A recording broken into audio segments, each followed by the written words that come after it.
L'église de Saint-Martin de l'Île Jésus, 1785. Par René Saint-Germain.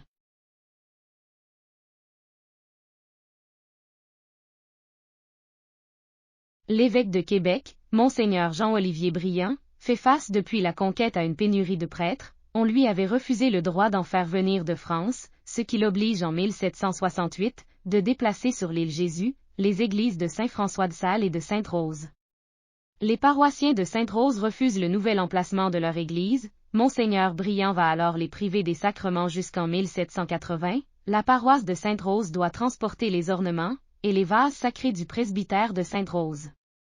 Cependant, les seigneurs de l'île Jésus, les messieurs du séminaire, voulaient une 4e paroisse, car les habitants du sud-ouest de l'île étaient obligés de se transporter à Saint-Vincent-de-Paul pour les services divins. Monseigneur Briand va répondre favorablement à cette demande en créant en 1774 une 4e paroisse, Saint-Martin, issue du démembrement de la paroisse de Saint-Vincent-de-Paul.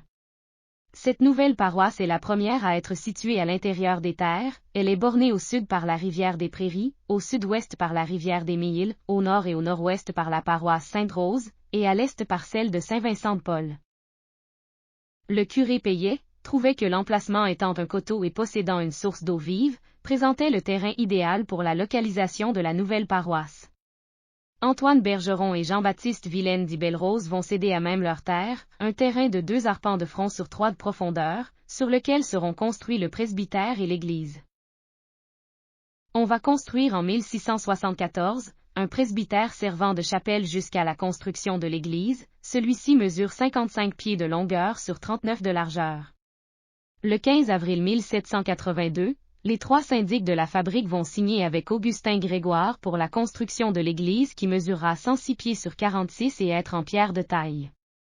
La maçonnerie doit être faite sans crépi et que la face de l'église soit maçonnée à joints carrés, que les murs soient blanchis. Les travaux de construction débutent le 11 juin 1782, le curé Payet et un dénommé Beauzélé bénissent la pierre angulaire. Le bâtiment est construit en bordure de la côte Saint-Martin, du côté ouest du presbytère. En 1783, on construit un cimetière adjacent. L'église est terminée en 1785 et bénie le 21 septembre. En 1787, la fabrique acquiert un ciboire et l'année suivante commande un autel au peintre et sculpteur Philippe Liébert, puis en 1789, un tabernacle. Celui-ci produira une grande partie du mobilier liturgique, puis une paire de burettes. À partir de 1800, la fabrique achète de Robert Cruikshank une magnifique lampe de sanctuaire, puis de Pierre Huguet d'Ilatour, un ciboire, un bénitier et son goupillon, un encensoir et sa navette, ainsi qu'un boîtier aux saintes huiles, de François Renvoisé et Laurent Amiot. Ce seront un calice et une patène. Des tableaux du peintre Louis Lompré sont achetés en 1811. En 1820, l'église a besoin de réparation. Le clocher, dont la flèche est pourrie, doit être réparé. Le curé Michel Brunette propose d'agrandir l'église, de reconstruire la façade et d'y ajouter un nouveau portail ainsi que 2 tours surmontées de clochers. Malgré l'opposition de 175 paroissiens jugeant plus utile de réparer seulement le clocher et le perron alléguant que le poids de la nouvelle façade risquerait d'affaiblir les murs existants. Le projet du curé Brunet sera pourtant réalisé en 1823 par l'architecte René Saint-James de Saint-Vincent-de-Paul et le maître maçon François Labelle de Sainte-Rose. En 1824, le portail se fissure de haut en bas. Le 1er mai 1865, les paroissiens demandent à Monseigneur Ignace Bourget que l'on répare ou reconstruise la sacristie et l'église, endommagée et déjà trop petite pour contenir les fidèles. La décision de construire une nouvelle église est prise à l'automne de la même année. Celle-ci aura 140 pieds sur 40 et sera édifiée sur un petit coteau, derrière l'ancienne église, vis-à-vis la clôture qui sépare le cimetière du jardin de Messieurs le curé. En octobre 1866, les paroissiens demandent que le bâtiment devrait plutôt mesurer 172 pieds sur 72, avec une hauteur de 26 à 40 pieds. Une assemblée tenue en décembre rejette cette dernière proposition. En 1867, l'ouverture atteint 3 pouces dans sa partie supérieure, occasionnant d'importantes infiltrations d'eau et de glace. À l'intérieur, le jubé menace de s'écrouler. Un rapport rédigé par Célestin Labelle et François Dutrisac conclut qu'il est impossible de réparer la façade. Victor Bourgeot l'année suivante en arrive à la même conclusion. Le 13 juillet 1868, Monseigneur Bourget ordonne de construire une nouvelle église et crée une 5e paroisse Sainte-Dorothée, qui est érigée canoniquement le 29 janvier 1869. C'est l'architecte montréalais, Victor Bourgeot, qui obtint le contrat pour la construction de la nouvelle église. Celui-ci avait déjà réalisé les plans des églises de Sainte-Rose en 1850 et de Saint-Vincent-de-Paul en 1854, deux édifices de style néoclassique.